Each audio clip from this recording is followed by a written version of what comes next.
화물 자동차 운송 사업 하시면서 제가 한 1000건 정도 상담했다고 했잖아요. 그러니까 전형적으로 한 3건에서 4건 정도의 유형적인 문제들이 있어요. 일단 제일 첫 번째로 제가 이 화물 운송에 대해서 이제 뭔가 도움을 드리기 위해서 왔을 때 원래 저의 목적은 운송료를 못 받는 경우가 많으시다고 그러더라고요. 그러니까 보통은 뭐 1월 달에 일한 거를 2월 말에 정산을 받도록 돼 있고, 그럼 이미 2달 동안 일했죠. 근데 한 번을 또 안 줘요. 그럼 3달 일하죠. 그게 쌓이면은 막 3천만 원, 4천만 원 막 되는 거예요. 못 받은 운임료가. 그 사이에 뭐 그 관리비는 여러분들이 다 나가잖아요. 그러니까 못 받은 운임료가 몇 천만 원대로 올라가 버리게 되는데 뭐 돈을 안 준다. 그럼 굉장히 곤란한 처지에 생기게 되시는 거죠. 이 운송료 미지급 문제에 관해서도 영업모에 많이 보면은 그 게시판에 많이 올라와 있어요. 그럼 이제 댓글로 무조건 경찰서 가세요. 뭐 어떻게 해야 돼요? 이렇게 댓글을 달아 놓으시는데, 아마 개인적으로 그런 식으로 해가지고 사건을 처리하신 분들이 있으실 거예요. 그렇기 때문에 이제 그런 얘기를 해주시는데, 요거에 대해서는 그래도 기본적으로 원칙적으로 우리나라 법에서 어떻게 해야 된다라는 건 좀 알고 계시는 게 좋아요. 일단은 제가 요거 말씀드리기 전 전제로, 여러분들이 그 경찰서에 가셔가지고 뭐 고소장 제출하는 거 아시죠?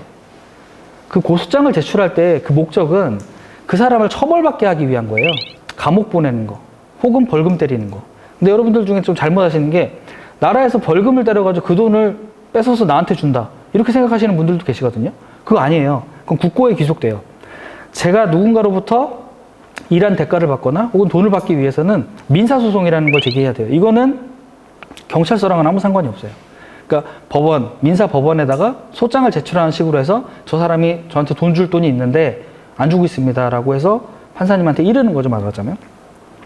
그러니까 누군가 돈을 안 줄 때 그럼 어떻게 해야 되나요? 경찰서에 먼저 가는 게 아니라 민사소송을 먼저 생각을 해두셔야 돼요. 민사소송 같은 경우는 뭐 변호사를 통해서 하시는 게 훨씬 좋지만, 뭐 금액이 애매하거나 그럴 경우에는 뭐 개인적으로 하셔도 되고요. 근데 좀 불편한 일이 많으실 거예요. 뭐 송달을 받아야 되거나, 뭐 법원을 가야 되거나, 뭐 법원에서 보통 뭘 고쳐달라고 이제 보정명령 같은 게 내려오는 경우가 있는데, 그걸 또 고치는 것도 쉽지 않은 일이고, 더 이제 신경 쓰실 일이 많으니까 금액대가 어느 정도 된다면 변호사한테 맡기시는 게 훨씬 좋아요. 그 다음에 사기죄로 이제 고소를 하면 된다라고 생각하시는 분들 많죠. 보통 약간 시골의 조그만 경찰서 같은 경우는 주변 사람들이 어떤 민원을 받아가지고 해결해주는 역할도 좀 해주는 것 같아요. 그 서울에 있는 뭐 강남경찰서, 소초경찰서 너무 바빠가지고, 이런 거는 다 민사로 가세요, 이렇게 얘기를 하시는데, 뭐 조금 마음씨도 좋고 뭐 이러신 분들은 그거 제가 한번 전화 좀 해드릴게요 라고 해서 운송료 안 주는 분한테 전화하기도 하고 이렇게 하죠. 근데 법적으로 엄밀히 따지면 그거 굉장히 큰 문제거든요. 그렇게 하면 안 돼요, 원래. 큰일 나는 거예요. 보통 사기 혐의로 고소를 하시면은 이거 거의 무혐의 나와요. 그러니까 나중에 이제 예를 들면 선생님들이 누가 돈을 안 줘가지고 사기죄로 고소를 했어요. 근데 결과적으로 무혐의가 나왔다. 그럼 그 사람 더 신나가지고 이제 안 줘요, 돈. 받을 길이 없어지는 거예요. 말하자면 부작용이 생기는 거죠. 여러분들도 심리적으로 타격을 입게 되고, 내가 분명히 피해를 받았는데 왜 저 사람이 무혐의냐라고 좀 사법을 불신하게 되기도 하고요. 그렇기 때문에 원칙적으로 민사소송으로 하되, 예를 들면은 이 사람이 아주 그냥 조직적이고 계획적으로 사람들한테 일 시키고 돈을 안 준다. 그래서 피해자가 한 10명, 100명이다. 그럼 그 사람들끼리 모아가지고 형사 고소를 하면 이건 조금 유효할 수가 있는데, 그냥 본인 한 명이 못 받았다, 이거 가지고는 좀 약할 수가 있거든요. 그러니까 이거 형사 고소는 조금 신중을 기해서 하셔야 돼요. 그 다음에 제가 이제 마지막 부분으로 실제 미지급 운임료와 강제집행 가능성을 따져서 실익이 있는지 고민해야 된다, 이렇게 말씀을 드렸는데, 이 얘기가 뭐냐면요, 제가 운송료 미지급 사건 같은 경우에는 100% 승소를 했거든요. 이거는 사실 질 이유가 없어요. 상대방이 분명히 일을 했는데 돈을 안 주는 거니까. 이게 지는 경우는 피고를 잘못 설정했거나 아니면은 뭐 증거를 너무 부실하게 냈거나 이런 경우지, 보통은 다 이기게 돼요. 근데 문제는 뭐냐면, 상대방 회사가 실제로 돈을 갚을 능력이 있나? 이걸 한번 따져보셔야 돼요. 이 사람들이 완전히 뭐 법인인데 이미 그 회사도 망했고 완전 행전 한 푼 없는 뭐 거지가 돼버렸다. 그러면은 실제로 돈을 받아낼 수는 없어요.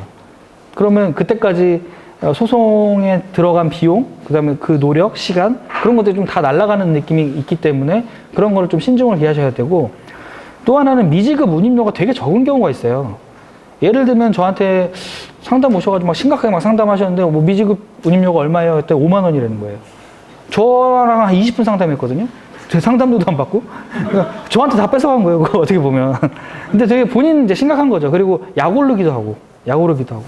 그래서 제가 이제 그런 경우에, 제 기억에 한 15만 원 정도 건인데, 감정적으로 굉장히 싸우신 거예요. 그러니까 이분이 이제 너무 속상해가지고, 나는 이거 피해를 봐도 되니까 무조건 해주세요. 라고 해가지고 제가 처리를 해드린 적이 있거든요. 받아야 될 돈이 15만 원인데, 변호사를 선임해서 하게 되면 변호사 보수로 30만 원 정도를 추가로 받을 수 있어요. 상대방한테. 그리고 이런저런 거 다 더하니까 한 50만 원이 되는 거예요. 그러니까 이분은 못 받은 돈이 15만 원인데 결국 50만 원을 받으셨거든요. 근데 이분이 나중에 저한테 굉장히 자기가 이긴 건지 모르겠다라는 말씀을 하신 게, 그분이 그 소송을 진행하고 뭐 법원도 한번 출석해야 되고 이러다 보니까 하루 일당을 날리신 거예요. 근데 본인이 생각할 때 내가 하루 열심히 일했으면 15만 원보다 훨씬 더 버는데, 그 다음에 뭐 50만 원 받았다 쳐도 내가 더 많이 벌 수 있는데, 내가 그때까지 들였던 어떤 그 고통과 시간을 생각하면 나는 좀 억울하다, 이런 말씀을 하시더라고요. 그래서 제가 요즘에는 미지급 운임이 적다면은 그냥 이렇게 뭐랄까요, 여러분들은 사장님이기 때문에 보다 더 큰 어떤 사업을 영위하시면서 큰 수익을 얻으셔야 되잖아요. 그런 작은 부분에 막 연연해가지고 감정적으로 속상해하고 이런 것보다 어떤 경우는 그냥 아예 똥 밟았다는 생각으로 좀 지나가시는 게 나을 수도 있어요. 다만 뭐 2, 3개월 큰 어떤 그 물주, 화주와 미지급된 운임료가 몇 천만 원대다. 이거는 당연히 뭐 법적으로 대응을 하셔야죠. 하지만 그거는 한번 본인들께서 좀 판단을 해보셔야 되는 거예요. 너무 작은 부분에 연연하시면은 큰 사업을 못 하시는 거거든요. 예, 그렇게 되고요. 그리고 결론적으로 말씀드리면 미지급 운임료 같은 경우는 법적으로 문제없이 받을 수 있지만, 실제로 상대방한테 돈이 없는 경우, 그럴 경우에는 소송에서 이기더라도 현실적으로 집행까지 하는 건 어려울 수 있으니까 그런 걸 좀 염두에 두셔야 된다는 거예요. 두 번째 사건으로는 여러분들이 업무 중에 다치시는 경우가 있어요. 근데 제가 이거 소송을 몇 개를 해봤는데 물론 다 이겼거든요. 근데 화물 운송인이라면 업무가 뭔가요? 운전해 주시는 거잖아요. 근데 다치신 분들이 공통적인 특징이 있어요. 이분들이 다 너무 착하신 거예요.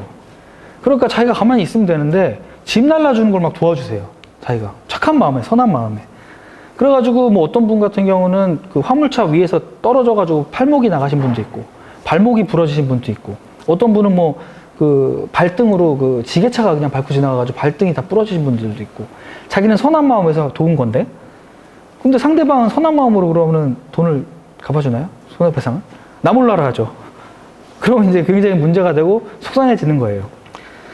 그러니까 먼저 원칙적으로는 여러분들께서 뭐 선한 마음을 가지시는 건 좋지만, 이건 사업이기 때문에 여러분들의 업무 영역 밖에 있는 일까지 괜히 도와주셨다가 오히려 피해를 받으실 수 있으니까 일단 그걸 안 하시는 게 좋고요. 만약에 그런 문제가 발생했다. 그럼 제일 먼저 해야 될 게 뭐냐면, 문제의 책임자의 인적사항을 확인하는 거예요. 이게 당장 119가 막 불러오고 하다 보니까 나를 친 사람이 누군지도 모르고 막 이렇게 하다가 그냥 실려가시는 경우가 있거든요. 근데 나중에 목발 짚고 가봤더니 그 사람이 누군지를 모르는 경우가 있어요. 그리고 거기서 막 다 쉬쉬하고 있고 CCTV도 이미 없애버렸고. 그럼 굉장히 곤란해지죠. 그렇다 보니까 책임자가 될 만한 사람, 혹은 그 자기를 직접 그 가해한 사람, 이 사람의 어떤 인적사항 이런 걸 확인해 주시는 게 굉장히 중요해요. 그 다음에는 여러분들은 사장님이라고 말씀드렸잖아요. 사장님이기 때문에 근로자들이 받을 수 있는 뭐 소위 말하는 산재 청구 이런 거 아시죠? 산재 처리가 안 되는 경우가 있는데 예외적으로 되는 경우가 있어요. 이제 그런 경우는 좀 한번 그 노무사분 상담해가지고 한번 하셔서 이게 산재 처리가 되는 건지를 확인해 보실 필요가 있고, 세 번째로 이제 사람이 누가 날 쳤는지도 잘 모르겠다. 그 다음에 이 사람이 너무 비협조적으로 나온다 하면은 이건 형사고소 하셔야 돼요. 형사고소 할 때 건은 뭔가요? 과실치상 혐의로 형사고소 하셔야 돼요. 그럼 경찰 출동해가지고 사실관계 확인해 보겠죠. 물론 경찰관들이 막 과실치상이라는 게 엄청나게 큰 뭐 범죄는 아니기 때문에 좀 열심히 안 해주는 경우도 있는데 그것만으로도 충분히 압박은 될 수 있죠. 네. 그리고 뭐 그런데도 이제 아까도 말씀드렸지만 뭐였죠? 형사고소라는 거는 그 사람을 처벌받게 하기 위한 거지 제가 돈을 받기 위한 건 아니거든요. 물론 형사처벌을 받을 염려가 있다 보니까 자기가 이제 합의를 하기 위해서 돈을 주는 경우는 있어요. 그런 경우 있잖아요. 원칙적으로는 아까 뭐라 그랬죠? 민사소송으로 가는 거라 그랬죠? 네. 근데 문제는 민사소송으로 가시잖아요? 예를 들면 팔 하나가 부러졌다고 해볼게요. 팔 하나 부러지면 얼마 정도 나올 것 같으세요? 손해배상액이? 한번 예측 한번 해보시겠어요? 팔 하나가 부러져가지고 뭐 일을 한참 못했다. 네? 30에서 50만 원이요? 아, 그 정도보다는 많아요. 그거보다 많죠. 300에서 400만 원 나와요. 근데 문제는 그 소송을 진행하기 위해서 개인적으로 하기는 어려우니까 그 변호사 선임하시겠죠. 그거 감안하면은 뭐 받을 돈이 사실 뭐 크진 않은 거예요. 그런데도 불구하고 너무 억울하고 나는 이거를 뭔가 정의를 한번 실현해보고 싶다. 그러시면은 당연히 진행을 하셔야 되는데 민사소송으로 갈 경우에는 예상보다 배상액이 적을 수 있다. 이런 것 좀 감안을 하셔야 돼요. 그러니까 제일 중요한 건 안 다치셔야 돼요. 네. 그리고 화물 운송 일을 하면서 뭔가 선의로 막 남들 도와주는 일이 물론 뭐 좋은 사람이 될 수는 있겠지만 그 위험은 오로지 본인이 부담해야 되거든요. 그런 일은 좀 피하셔야 되죠. 그리고 이제 제일 많이 당하는 게 지입 사기예요. 제가 1000건 상담했다고 그랬잖아요.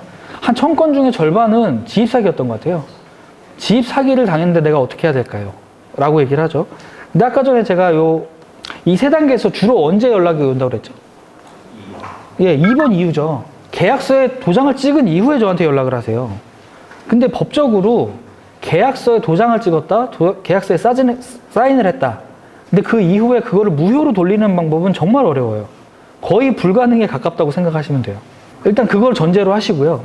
두 번째로, 애초에 여기 지금 오신 분들 중에 상당부는 이제 창업을 준비하시는 분이라고 했잖아요. 이제 지입회사와 어떤 계약을 맺으실 수 있는데, 계약 체결 전에 그 지입회사의 평판을 정말 면밀하게 조사하셔야 돼요. 근데 면밀하게 조사할 게 몇 번 쳐보시는 게 아니고요. 예를 들면 영혼모 카페에다가 어디 통은 어떤가요? 비밀 댓글로 남겨주세요. 혹은 쪽지로 보내주세요 하면 쪽지를 싹 보내주실 거예요, 아마. 제가 이 지입 사기 상담했다고 그랬잖아요. 특정 업체가 계속 반복돼요. 한 업체에 당한 사람들이 계속 연락해요. 그러니까 모든 화물 운송사가 나쁘다는 게 아니고 특정 악질적인 업체들이 있거든요. 근데 이분들은 되게 유명해요. 심지어는 뭐 방송에 나오기도 하고요. 근데 일단 계약 체결하고 난 다음에 알아봤더니 이 회사 되게 악질 회사라더라. 그 다음에 이제 방법이 굉장히 어려운 거예요. 아까도 말씀드렸지만 무효화하는 거 굉장히 어렵다고 말씀드렸잖아요. 근데 제가 작년에 이걸 승소를 했어요. 지입 사기건은 아니지만 어쨌든 그 무효화하는 데 성공을 한 적이 있거든요. 근데 그거는 어떻게 보면 되게 예외적인 거였어요. 거기서 굉장히 악질적이었던 게 그 지입 회사는 그 지입 차주들한테 굉장히 인격 모독을 많이 했어요. 인격 모독을 많이 했는데 좀 충격적인 것 중에 하나는 뭐였냐면 뭐 지입 차주가 뭐 약속된 게 하나도 안 되니까 이렇게 뭔가 항의할 거 아니에요. 또는 이거 왜 안 되나요? 물어볼 거 아니에요. 그랬더니 갑자기 거기서 개 짖는 소리를 내는 거예요. 멍멍멍멍 이러면서. 그러니까 네가 한 소리 개소리다라는 거를 인격적으로 탁 모욕을 해버리는 거죠. 근데 이게 법적으로 모욕죄가 되는 거는 또 아니에요. 법적으로 모욕죄가 되기 위해서는 여러 사람 앞에서 해야 되거든요. 근데 이게 전화로 하고 있으니까 사실 그게 아닌 거잖아요. 그러니까 법적으로 걸기도 애매하고 굉장히 악질적인 행위를 많이 해가지고 이분은 이제 결심을 한 거죠. 야, 이건 내가 법적으로 다퉈봐야겠다. 해서 이제 재판이 붙었는데 재판이 2년을 갔어요. 2년 동안 뭐 공방이 엄청나게 오갔고요. 판사님이 이제 한 번 바뀌셨는데 판사님들도 그 지입회사가 나쁜 건 이제 본인들이 아시겠는 거예요. 이 회사 진짜 악질적이다. 근데 법리적으로 따져봤을 때 이걸 그럼 무효화할 수 있는가? 그거에 대해서는 판사님들이 이제 확신이 없으셔가지고 저한테 이런 거 저런 걸 많이 물어보시는 거예요. 그리고 본인들이 지입 계약을 잘 모르시고. 그래서 제가 여러 가지 그 사람들이 했던 나쁜 행위를 다 법률적으로 정리를 해가지고 쭉 쓰고 마지막 부분에 만약에 이게 아니라고 하더라도 뭐 어떤 부분이 있기 때문에 이건 무효화 되는 겁니다 라고 썼거든요. 근데 제가 마지막에 쓴 건 진짜 지푸라기 잡는 심정으로 하나 쓴 거예요. 판결이 나왔는데 저희가 승소했죠. 판결문을 봤는데 그 사람들이 했던 나쁜 짓에 대해서는 잘못됐다라고 판결이 안 나왔고 제가 마지막에 지푸라기 잡는 심정으로 넣은 거 있죠. 그거를 판사님이 하나 받아주신 거예요. 그러니까 저는 결론적으로는 제가 승소를 했지만 내용적으로는 정말 불만족이에요.